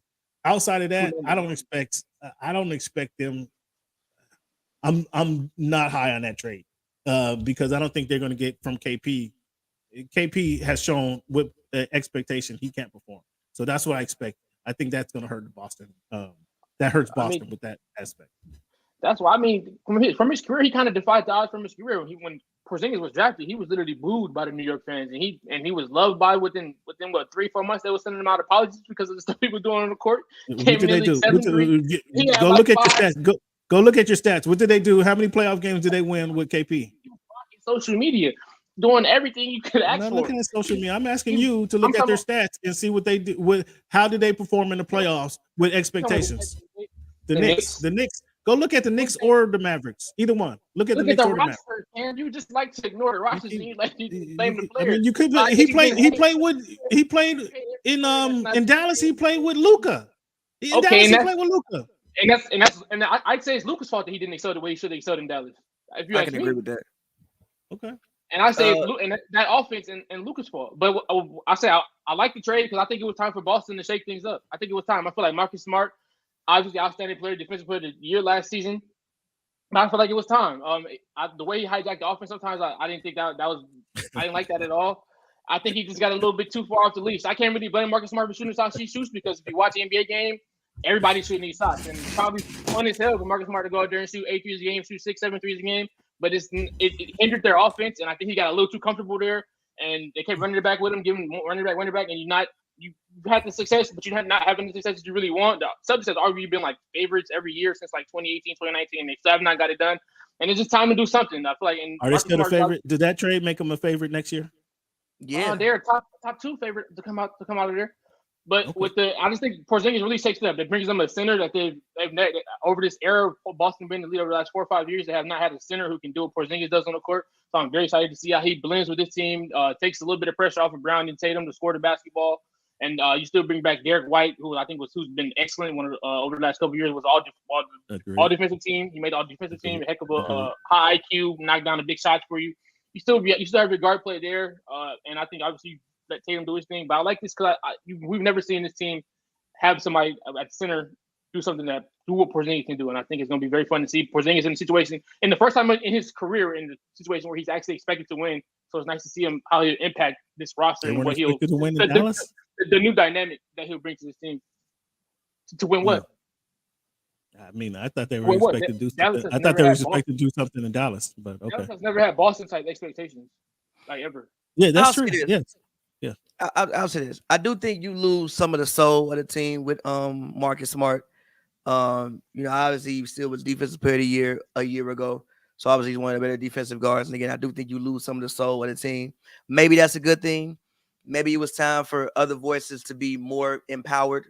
Maybe it's time for Tatum to, I think it's Tatum's team, but I don't think but when I look at it, I don't think just outside looking in, I'm not in the locker room. I don't think Tatum was the loudest voice. I think if you're looking for leadership, you're probably looking at Horford and you're probably looking at Smart because those guys like the longest tenure guys there, as opposed to you looking at Tatum. Now Tatum is what Horford is, but Horford, I don't think Horford is like the big rah-rah guy. I'm not in the locker room. I don't know, but I don't imagine he is. So now, Horford's wheels are just bald. Oh, Horford's wheels are just bald right now. We don't ran him. So dog flat. So I think it was time for a new voice. You think that Derek White can step in and give you better shooting than Marcus Smart, and even give you some of the defense. Marcus Smart is touching 30. He might actually be 30 with his style of play. You think maybe he's on the other side of his career. Maybe Derek White.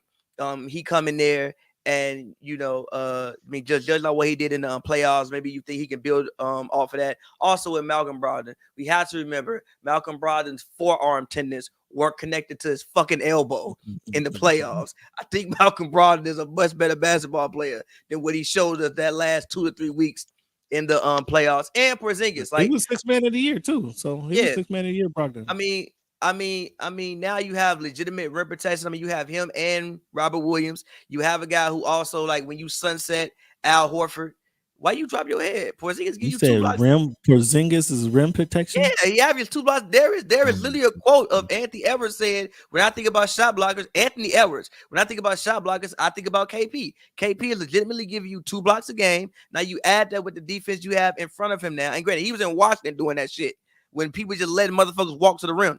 Now, at least you got you got Jaylen Brown out there. No matter what I say about Tatum, I never talk about his defense. Talk about that dumbass offense he be doing, but I never talk about his defense.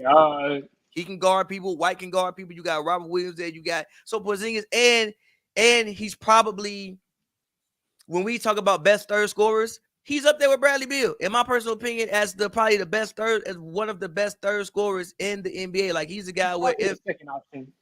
KP is second option over Jaylen Brown. We're talking about, oh, my bad. I'm thinking, I'm doing Wizards. No, you're right. Yeah, you're right. Yep. Go ahead. My bad. That's my fault. Yeah. Oh, okay. I'm like, whoa. I'm thinking Wizards. My bad. I don't know why I'm thinking. Fair.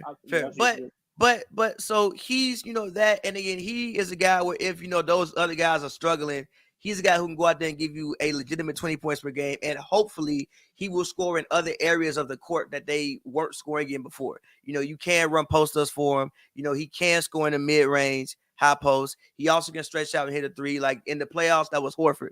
Now it's KP.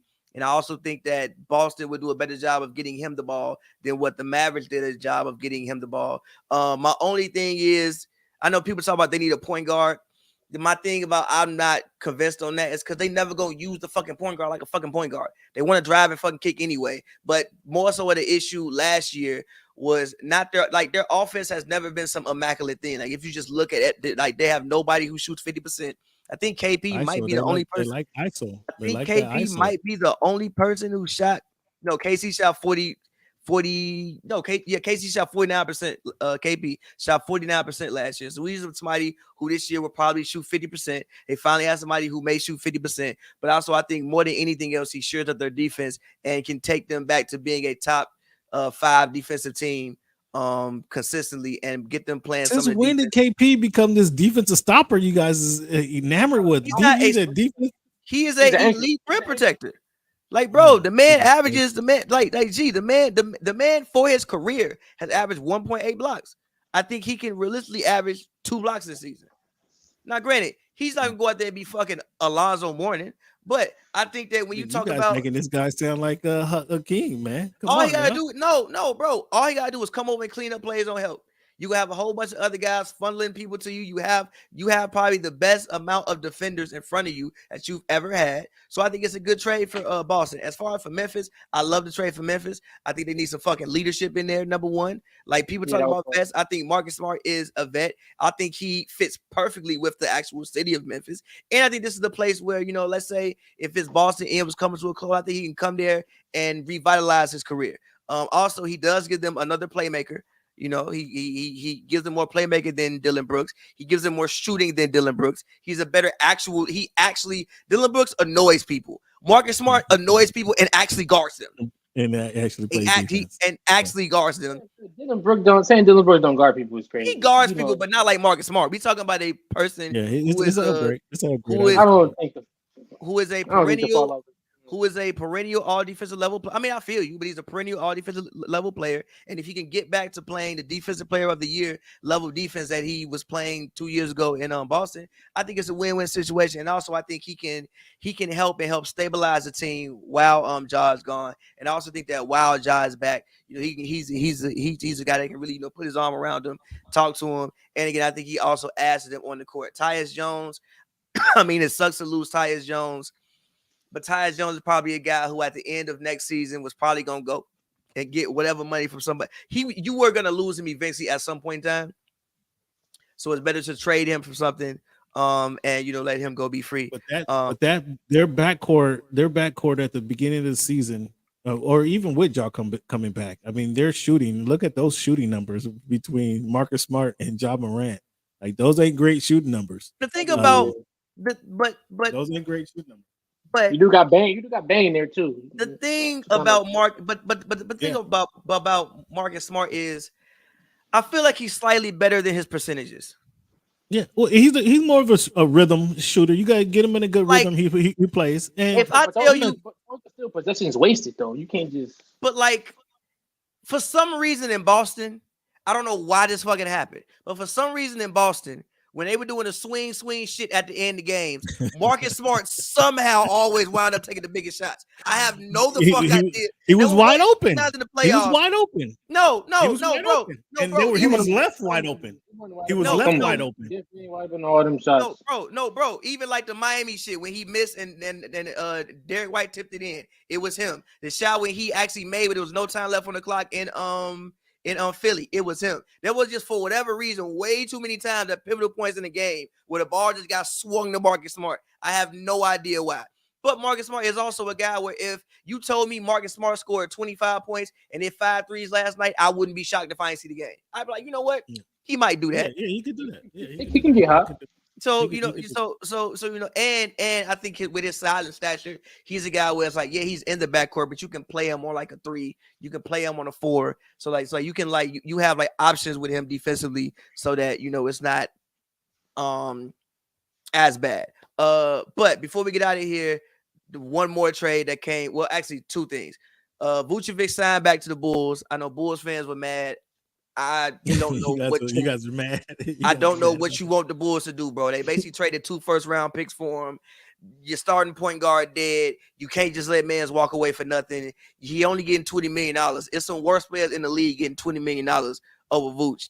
So I don't really think that's a bad deal. I don't know if y'all have any comments on that about Bulls signing Vooch back 3 years, $60 million. I mean, yeah, I'm with you on that. I don't really have too many thoughts on it. I feel like you need a starting center, right? Somebody got to start the center. You might as well bring the dude back who's giving you 18 and 12 on 3-point shooting. Phoenix gonna call the Bulls. He's throwing the ball low in the post. Man, get you Phoenix gonna call the Bulls. Absolutely Phoenix gonna call the Bulls and see if they can get the Vooch. Absolutely not. Absolutely not. And last but not least, John Collins is now in Utah. Oh, come on. Right, you funny as hell. What you mean? That was his fault. He's funny for asking expectations. What you expect? Nobody's checking for John. Nobody. Yes, you are for expectations, but I do have a prediction. Don't be shocked if the Jazz are top 5 to top 6 team in the West next year. The Jazz got a solid base. The Jazz got a solid base of players. Give me Laurie over Anthony Edwards next season. He's coming off the bench for marketing and what Kessler. Give me Laurie over Anthony Edwards next season. I don't hate it. No matter that. I think he's just another surefire all-star. I kind of like this take. I think he's another surefire. I like Will Handy. I like the way he uses Laurie. He keeps him moving around. He's tall. Little guards can't contest it. Big guard can't keep up with him. He can shoot the lights out. But I like what they're doing. I'm not mad at that. I mean, Walker Kessler, who I think will probably be a defensive player of the year level player. Yeah. You got John Collins in there. You got Laurie Marketing in there. I don't know who playing shooting guard, but whatever. You got Colin Sexton probably off the bench. They still got a boy who used to play for the Lakers. Shit, how am I having a brain fart? Dude, Mr. Get Buckets, the 6th man of the year. Who? Mr. Get Buckets. Go ahead, keep going. Keep going. You talking about Horton Tucker? No. I'll find it. Go ahead. You talking about Jordan Clarkson. Yeah, Clarkson. Jordan, you got Jordan. Like, don't be shocked if this Jazz team is a top, granted, I know that's not one of the sexiest moves, but don't be shocked that this Jazz team is a top 5, top 6 team next year. Top 5, top 6 is kind of okay. Yeah, that's a reach, but I mean, if the stars align, I can see it. I can see it because they got some pieces. But before we go, fellas, I don't know if you guys have touched on this or if you guys even seen this. You guys seen the Team USA for FIBA? Have you guys seen this list? No, but I can know in about 4 years we're gonna get cooked by France. But who is it? France gonna beat the fuck out of us next. Well, Pavy, I have to give credit to Pavy because he called this out. It had to be 3 years ago by now that no U.S. born player is gonna win MVP for a while. I think you said 3 years ago, 4 years, and here we are. We on about year 5 or 4, and I don't know who the next American is gonna do it. It's gonna be American basketball is a cooked product, and don't let Wemby actually be cold. American basketball is a cooked product. Cooked product is crazy. It's a cooked product, G. He won the last gold medal. Look at the fucking Nuggets. Jamal Murray and Jokic both not from America. Listen to this list, Joel. Tell me what you think. Jaren Jackson Jr., Anthony Edwards, Tyrese Halliburton, Brandon Ingram, Jalen Brunson, Austin Reeves, Mikal Bridges, Bobby Portis, Walker Kessler, Cam Johnson, Paolo Banchero. That's a solid squad. We're gonna have to get on the phone. You're gonna have to get on the phone. My question to you guys is, who do you call first? I just gave you this list. Who's the first call you making? Because we're gonna have to make some calls to add to this team. It's very obvious. You didn't say Kevin Durant, right? Because I know I broke up for a little bit. He don't need to be on that damn team. He's literally the reason why they won the last thing. If you can't get somebody to replace what he brought. Kevin Durant, LeBron James, Damian Lillard. I don't think those guys are going to be on the squad. I don't think I don't expect those two guys to be on the squad. Either your guy too, Anthony Davis. I wouldn't expect him to be on the squad. If he decided to play, that's something different. I don't expect him to play on the squad. But who would you call first? Who would you call first? I think you got to call De'Aaron Fox to get on this list. I think you got to call De'Aaron Fox, Swiper. I mean, but them probably the best Americans. That ain't like over 30. Who else we got left? This is your guy Donovan Mitchell. Devin Booker. Has Devin Booker won has he won a gold medal? Has Devin Booker won a gold medal? Tatum. Tatum's another guy. Tatum. Yeah, man, because this list, I mean, is this a bronze medal? This is for FIBA though. This is for the FIBA World Cup, Team USA. Joe just said bounce. He didn't like that. He didn't like that list at all. He froze. I know. He froze. I'm just saying. You say is this bronze? No, I mean, like, look, we still have the best collection of talent. But I think a lot of the top level guys aren't American anymore. Like the best of the best aren't American, right? So like Jokic is Serbian, but they can't put 12 other people on a roster like we can. Right. Oh yeah. Trey, I don't know about Trey. I say Book though. I think Book. I don't think Book has won a gold medal, and I think you need Book. Yeah, he needs to be on this list. I mean, but I also like the roster though. Like I like that roster as it is. I think that's a better roster as it is. You think this is a gold medal? This is a gold medal team? Tatum was on the last team. Say it again. Is this a gold medal team? You want the roster, the list? Jaren Jackson Jr., Anthony Edwards, Tyrese Halliburton, who surprised the hell out of me. I expect Tyrese to step in the league and be that good right away. Brandon Ingram, Jalen Brunson, Austin Reeves, Mikal Bridges, Bobby Portis Jr. Come on, that's the first guy they need to go. Walker Kessler, Cam Johnson. I mean, come on, he's not the top 12, 15 players in the American basketball right now. That's not you don't necessarily need that though. Yeah, okay. Walker Kessler Jr., Cam Johnson, Paolo Banchero. I like that roster. I think that it's a very balanced roster. I think you have very good guard play.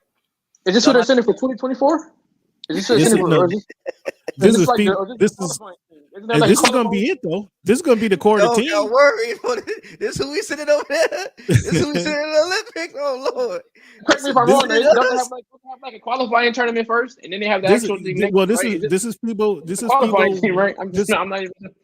This is a FIBA World Cup that's played. They start play August 25th this season or this year. This is a FIBA World Cup. So this is okay. So this is not the goal. This is not the Olympics, but the core of these guys, I guarantee the core of these guys going to be on the list. That should be enough. Yeah.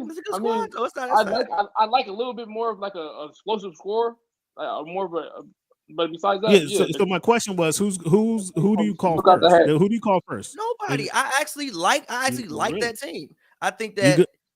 I think you have very good guard play. Brunson and Reeves in the backcourt. You good. Brunson is insane. Brunson is insanely good at basketball. Brunson is insanely good at basketball. He's a lock for the All-Star next year. No. Look, I think that in FIBA competition, Jalen Brunson could be the best guard in the world. I like Jalen Brunson, but he is your height, Pavy. He is your height. Again, I think in FIBA competition. Okay. In the NBA, that's never going to happen, but he can still be very, very good, clearly, as you see. But I think in FIBA competition, Jalen Brunson can be the best guard in the world. He's good enough. Austin Reeves, you good with Austin Reeves? Yeah, he's I mean, like you got a whole bunch of guys who can shoot, dribble, pass. You have a rim protector. You have good solid wings. I like their roster. And one last thing, because we have to talk about it because it comes up every fucking day. Then we can get out of here. Dame Lillard, what's going on? Are we tired of it? I got Dame fatigue right now. I got Dame fatigue. I think Portland, and this is not historically how things happen, but I think Portland should just package them and send them to Miami. If Miami is giving you Tyler Hero, Duncan Robinson, Gabe Vincent, and like 5 first rounders. I mean, 5 first rounders, you've lost your mind. You are not getting 5 first rounders. You got to do it. What's the last offer you heard Miami offering for Dame? I don't think it was 5. 5 versus crazy. Old ass Damian Lillard. You got to do it. If you got to do it 2 first. I'll give you all that in 2 first. I think they're doing that in at least 3. At least 3. But you got to do it. You got to do it. And I'm sorry, Dame, I love you. You ain't got to move. You ain't got to sell your house. But I need that jersey, bro. I need that jersey. And if you don't want to go, I mean, I don't want to say winning is not important. I'm not going to put that on him. I understand. Hey, you're gonna make. This is why he has to go. He's making 48 this year. He's gonna make 48 million this year, 58 next year, and then 68 the year after that. Bro, if I'm paying you, I'm a ride with it this year, Dame, because you are who you are and you've been who you've been. But it's look at the numbers. Look at go look at it. Go look at it, dog. Go look at the numbers. It ain't 68. It's hella bread, but it ain't 68, bro. It's hella bread though. Look at the numbers and look at the numbers. You let me know what you see. Let me know what you see. But I can't pay you $60 million next season, and we win 40 games. This year he's making 45. Then it's then it's 48, then it's 58, then it's 63 at 36 years old. Thank you. 63? So but again, hold on, I can't pay you $50 million and we're hovering around 35, 40 wins. I can't do it. I can't do it though. I love you, but I'm not getting anything. Like your name ain't enough to fit these seats. I can do that with Tyler Hero and Duncan Robinson. They're still going to come see us play. I can't pay you over $50 million to get those numbers, to get 45 wins or 40 wins. It doesn't make any sense. So yeah, I got Dame fatigue. Dame, either say you want to go or if I'm Portland, I package it. That's about it. He gets this year, and if we're not making the conference championship, that's the only way I'm keeping him past this season is if we make the conference championship. And Joel, you want to talk about what the team around them? Hey, it is what it is. You got to lead us there, bro. You got to lead us there. If you're not making, if we don't get to the conference champion, you might as well thank you for all the time. He's been there before. To be fair, he's been there. But I'm just saying, no. When I'm paying you $55 million, we need to be for sure in the conference championship. Right now, all three of us don't expect Portland to be in the conference championship. He putting seats in the butts. Pause. He putting seats in the. He putting butts in the seats. Fans is gonna come see Duncan Robinson and Tyler Hero. Fans is gonna come see them. If you got Scoot Henderson, they'll pull up. But Joe, you got any last words? I mean, not really. I mean, I'll talk about Portland real quick. I think they do have the perfect jump start. They are ready to move on from Dame. You got between Shade Sharp, Simons, and Scoot Henderson. You got the perfect jump start to post Dame Lillard life. I think it is time to move on, but who knows? I'm tired of hearing all the reports. There's a different report every day. One day is he wants to stay. Next day he's upset with something they did. And it's just getting kind of outrageous at this point. You get Damian Lillard average. He had a career year last season. You got a career year from Simons. You got Jeremy Grant doing a good job on the wings. Nurkic was a very productive center. No, Nurkic got to go. He gotta go. Nurkic got to go. He's a productive center. If I'm Dame and you want me, the first person who got to go is Nurkic. He got to get the fuck out of here. He got to go. See, look, see real quick. My thing with the Blazers is this, right? Is there a pathway to building a championship team around Dame in Portland unless somebody comes in and is God? Unless Scoot comes in and turns into Scoot Jordan or some shit like that? No, but do I think that there is a pathway to be a competitive team? Yes, I do. I think that I think you need a rim protecting center. Obviously, if you're gonna run out Dame and Scoot and all them little guys and Simons, people gonna go by them. So if they go by them, you need somebody else there to block some shots. Then you got to get Jeremy Grant back, and you need one more wing player. And you could rock out and be a decent franchise. But personally, for me, I probably think it's time to trade Dame. Trade him to Miami. If that's the package you're gonna get, I mean, whatever is fine. Now I think when you trade him is very important. Because obviously I think he has a no trade clause. We can pretty much predict where he wants to go. I think he has no trade clause. I'm not actually sure. He don't. No, there's no trade clause, but he's no trade clause. But as he's a superstar in the league, so they're not gonna send him to Utah and he'd be unhappy. I mean, he wouldn't be bad. I don't think that'd be bad in Utah. He played in Weber State. I was just throwing that out there. I'm saying, listen. I don't think Damian Utah would be an insane. Like, let's say we get to the All-Star break and Utah the 5th seed. You like, shit, fuck it. I don't think that would be the worst thing in the world. Like some shit. He played at Weber State, so right down the road. So I'm just saying, like you can do Miami now, but if you don't like what you have in Miami, maybe you wait, drag it out, go into the season, and you see, what teams maybe like, man, damn, we kind of better than I expected us to be. And maybe if we get him, shit. Not saying we could do it, but maybe we could do it.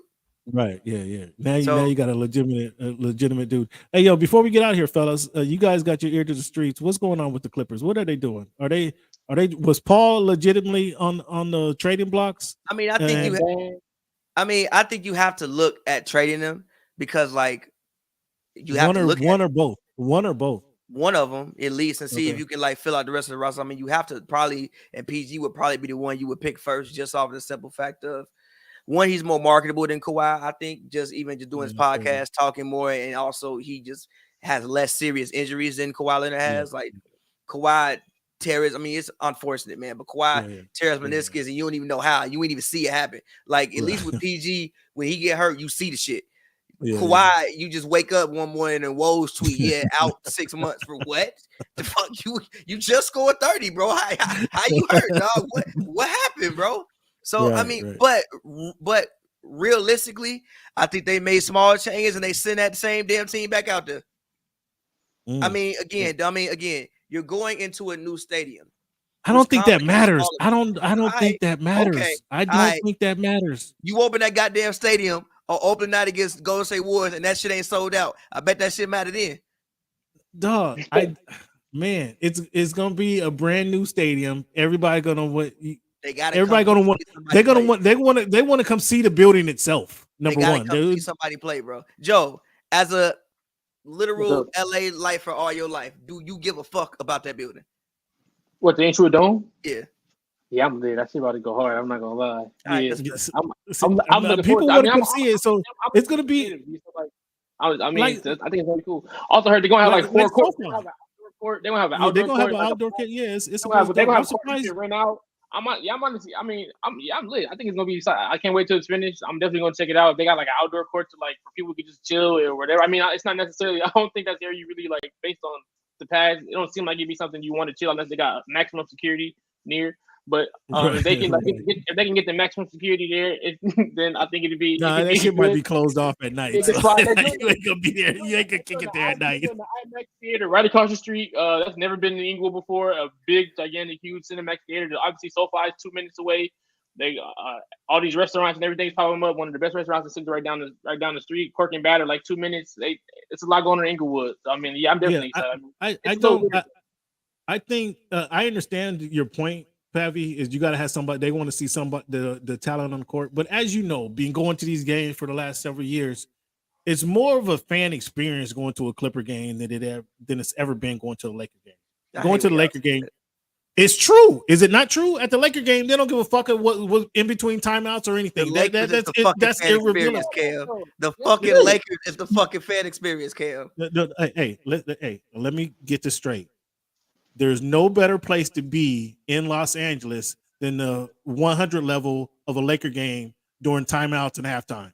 That is, well, I can't say no better place. That's one of the best places to be is during a Laker game. I'm sorry. Wow. It would. shit, anybody who wants to be seen is out there on the walking the hallways during the at halftime and timeouts at the Laker games. That's like that you're right. That is a fan experience in itself, yes. But what I'm saying when I say fan experience, the team, the Clippers are actually giving you something, trying to excite you, trying to keep your interest in. That's not going to stop when they open the new stadium. That's not going to stop. So irregardless, whether it's, I mean, you counting on old ass Kawhi at this time. Kawhi going to be 35 when the stadium opens to kind of to bring in those fans, keep those eyeballs. Like there's really only a few more years. There's really only a few more years of that. So yeah, I think so. Obviously they want talent on the floor. They want to be good. I'm not saying they just want to throw anything out there. Obviously they want to be good, but I'm just kind of disheartened with what's going on. These guys haven't played. It's been injuries, obviously, as you mentioned. With Kawhi go out, Woj just tweet all of a sudden he's out 6 months. Like at some point, Ty Lue got to be frustrated to the gills with the last 5 years of kind of. They've never been good, and you just keep they've never been healthy. They've never been healthy. That it's not good. They've never been healthy, and so to be coaching a team and then not knowing who you're playing week in, week out, who's available to you week out, has got to be frustrating for a dude like Ty Lue, a championship winning coach. So I just wanted to get you guys' feedback on that. You expect the Lakers to get back to the Western Conference Finals, Joel? I know the answer to this. You got to get some. He said, depth. "Yeah, I knew that was the answer." Depth at the center spot, at the big, you got to get more bigs. You can roll into the series with the Joker when your backup bigs are Winyon, Gabriel, and Tristan Thompson. That is not going to cut it. Get some depth in those But they didn't even play Mo Bamba. Why did they give Mo Bamba some time? He didn't even touch the court. He wasn't in real shape. He wasn't really ready for the bright lights. He was rehabbing his injury, and he never really. To the reports I saw, he wasn't never really in like fit basketball shape to be thrown out there into the fire like that. It would have been worse if they did give him a shot. He never got fully ready. But I think, get some bigs, bring some bigs in to take some pressure off of AD and throw some different looks at Joker, kind of how we did in the 2020 Western Conference Finals when we did beat them that year. And hopefully, come on, you had a rotation. You had Andre, JaVale McGee, you had Dwight Howard. That's a totally different situation. I mean, that's why I'm saying go get that again. I'm saying that. Okay. Go get something similar to that if you can, and hopefully Reeves and Rui take.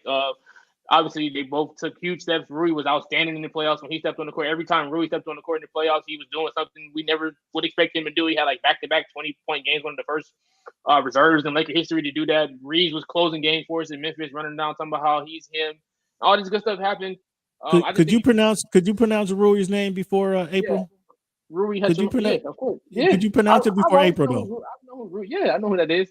Okay. Yeah, I always know who he was. He's always been a decent young player. But yeah, hopefully they'll be all right. And just real quick, the Paul George trade rumors didn't really surprise me that much. I mean, let's say if you did trade like Paul George for Brandon Miller, I mean, imagine Brandon Miller come touchdown to LA and he gives you Rookie Tatum, plays 75 games. Yeah. And he ball out hard. Hold on, Brandon Miller stature. Hold on, Joe. Hold on, Joe. Points. Hold on, Joe. His rookie year. I mean, I think that'd be you showing me something around that. It's not that surprising. Give them a breath of fresh air. But they would have ended up with Scoot if they traded Paul George for number 3. They would end up with Scoot. We went over this already, G. Paul George or Kawhi are not top 10. Neither one of them are top 10 in jersey sales. They're not moving the needle. They aren't really that. They aren't marketable. We're in Los Angeles. We got a new building. Let's give this new young guy a shot. He's going to be on a good team. He's going to be influenced by a great veteran coach. The team is going to win games. If he can just get you 16, 17, play 75 games, that's going to shake things up in LA. You feel me? The Clippers fans finally have some hope. We finally have, we got a guy. We're going to go out there and play every night. I'm not mad. I wouldn't have been mad. Cross somebody up. It would make sense. I can see why those rumors happen. That's a path the Clippers could take. That would be a heck of a risk, but it could pay off in the long run. Yeah, I couldn't have been mad at that either. What you think, Pavy? What you shaking your head about? You just like figuring out that trade salary wise would just be like some shit. They're just like whatever. The Clippers way over messed up in the cap anyways. But like now I'm talking about for like Charlotte to figure out the whatever. Just whatever. But yeah, whatever. But get your plug in, Cam. Get your plug in. I mean, I know where they can find you at, but tell the people where they can find you at if for whatever reason they don't know. Voice of the fans. You find me right here, HNB Media. Appreciate the fellas. Appreciate the invite. HNB Media once a week. Tuesdays or Wednesdays. We're about to flip back to Wednesdays here. Once a week, you can find Voice of the Fans. Me and my man, we get you guys great content, NFL content, NBA content. Obviously, we talk a little boxing, little Major League Baseball every week. So make sure you check us out, or Voice of the Fans on YouTube to see some of the exclusive content that we got year round. So that's where you can find us. Voice of the Fans on YouTube. Voice of the Fans. @ Voice of the Fans. Hit me up on Twitter. You got anything to say? All you people in here say, Cam, looking back at the 1980s and about Porzingis, and I don't know what I'm talking about. Give me some. Hit me up @ Voice of the Fans on Twitter. @ Voice of the Fans on Twitter. Appreciate the shout out. Or you can find me once a week right here on HNB Media TV with my content, with my Voice of the Fans. Yeah. Thanks for coming on, Cam. And real quick, make sure you do your fantasy football homework this year because I'm coming for back to back. In your fantasy football league, I won this man fantasy football league in my first year in this league. And make sure you do your homework because I'm coming back for another one. I want another one. I like to win in your league. That was a very joyful rookie luck. Rookie luck there. I mean, you know, even what they say, even a squirrel, even a make blind sure you do your homework, man, on that fantasy football draft. I'm looking forward to that. I'm gonna have my homework gonna be done. Did you get paid out for that? Did you get paid out? Because I try to reject that payment. Did you actually get the collection? Yes, I did. Yeah, I try to reject. I try to override that as a league commissioner. I try to override that. Terry wasn't doing nothing that night. You know, those things Terry wasn't doing nothing. Oh my goodness gracious! Shout out Tom Brady. He went crazy. All right, bro. All right, fellas. Man, my man. All right, Joe, get your plug in. Oh yeah, thank y'all for tuning in. Shout out Cam. Shout out you. Yeah, give me on Instagram, Joel R. Wilson, on Twitter at the Jolts. Any of you HNB Media people in LA, fans or anybody you want to hoop with me, let me know. Add me. I'll get out there and play with y'all. I'll be playing a little bit back in shape. All right, y'all. All right, man. As always, man, y'all can follow me on Twitter at pavyworld. That's pavyworld, all one word. I got an album coming out really, really soon, so look out with that. Well, look out for that release party very, very soon. Look out for that. And yeah, check out all my singles. Love It For Yourself out right now, whatever out right now. Being Single Is Complicated out right now. And we will talk to y'all next time.